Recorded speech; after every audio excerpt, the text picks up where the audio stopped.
Two of the untethered horses trot obediently into a large corral. The third, a beautiful stallion, resists, snorting, tossing its head in high spirit. Rake. Get in there, Lucky. Quit horsing around. Get in. Lucky moves into the corral, strutting proudly. Rake continues. Swear, if I didn't know you was just an animal, I'd say you was all full of yourself. Get in there. Rake waves his flashlight, not meanly. There is clearly a great deal of affection here. Rake shuts the gate behind the stallion, who begins to gallop around happily inside the fence. All seems lovely, until the dogs suddenly go on point.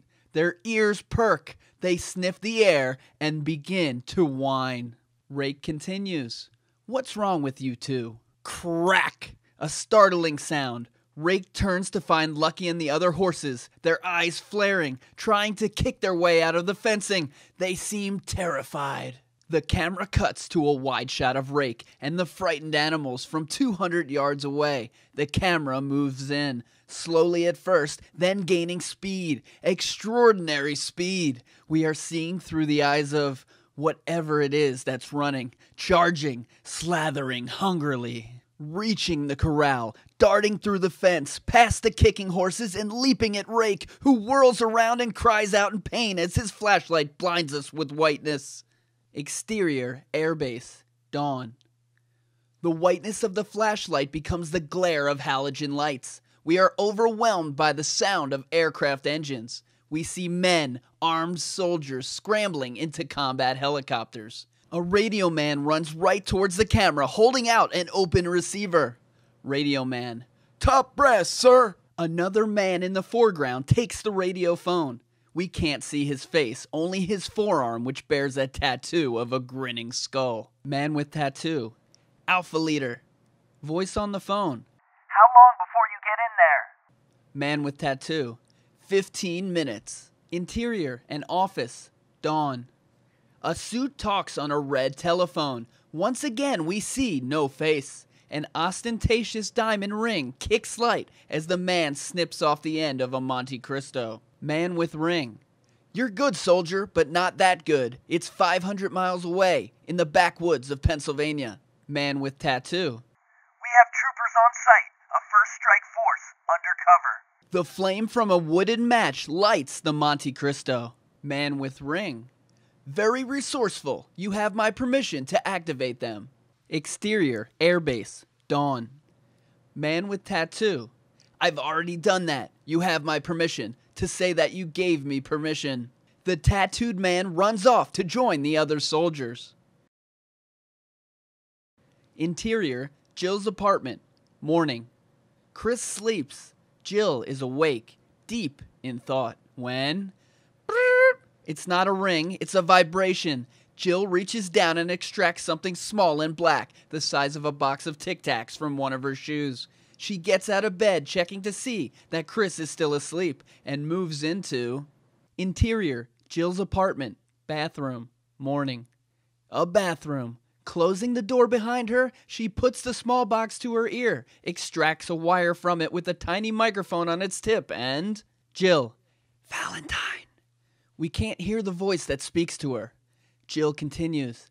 If this is just another drill, I'll strangle you. She listens. Shit. Give me the activation code. Jill pulls a small envelope from a toiletry bag. She breaks open a wax seal and takes out a thick paper on which is printed 29-RC-6735. Jill continues. Gaping, not believing. That's a match. Beat. I'm on my way. Jill clicks off. She dumps something else from the envelope into her hand. A blue plastic card, the size of a Visa, blank except for a mag stripe. There's a small hole in one corner through which a chain is strung. Jill slings the chain over her head, wearing the blue card like a pendant. Interior, Jill's apartment, morning. Chris is still asleep. Jill comes out of the bathroom and looks down at him longingly. Should she wake him? Tell him what's happening? She wants to, but duty prevents it. She pulls herself away. Interior, Jill's apartment, closet, morning. Jill pushes aside hangers which hold her clothes. She types numbers into a hidden keypad. A secret panel opens, revealing a closet within the closet, packed with combat uniforms and weapons. Interior, Jill's apartment, morning. The sound, chung, of the front door closing snaps Chris awake. His first thought is for his lover. He reaches out and finds that she's not in bed. He jumps up, rushes to the window, looks down from the second story and sees... Exterior, Jill's apartment. Morning.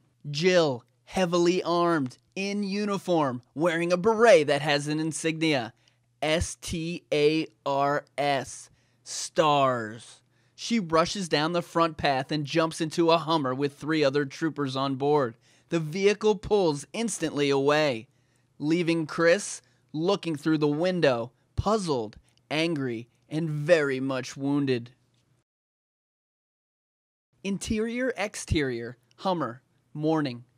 Russo drives. Williams and DeSimone sit in the back, all tough Special Forces types. Jill in the front passenger seat, though the only female, ranks the highest. DeSimone, another practice run, right? Russo, we've been practicing 6 months. For what? Jill, for this. This is the real deal. Williams, honest to God? Jill, based on my experience, Williams, God isn't always honest. DeSimone, where are we going? Jill, in there. Jill points into the Arclay forest, which lies ahead. Miles of old-growth trees shrouded in a ghostly morning mist. Dissolves to, exterior, the forest, morning. Deep in the heart of the mist, the Hummer bounces over non-roads and stops 50 yards from a pair of iron gates, each wrought with the letter A. Beyond, the shifting fog offers momentary glimpses of a mansion. Huge, like Xanadu. The troopers, amazed, climb out and approach the gates. Russo, if you had the jing to build a place like this, would you build it in the middle of fucking nowhere? Williams, Paris. DeSimone, Manhattan, Upper West. Jill, some people prefer a quiet life. Our orders are to secure the area. DeSimone, from what? This area's been secure since the French and Indian War. A deep animal snarl comes from the woods. The troopers raise their weapons as they peer into the underbrush. The fog keeps sunlight from penetrating. The forest is a maze of dark shadows. Leaves flutter, limbs snap, then dark shapes can be seen moving, circling. A half dozen of them, maybe more. Jill whips out a transmitter and quickly types in access code. Jill into radio. This is Valentine. Bravo team. We might be in trouble here. Critch. Something leaps out of the brush. Automatic weapons spit reflexively. Critch, critch, critch. More lunging shapes appear. The troopers scatter, firing as they are attacked from all sides. Jill dives for the shrubbery, shouting into her transmitter. Jill, we are in trouble! Cut to, interior, Huey, morning. Jill's voice stutters over a headset which is pressed against a man's ear. Jill,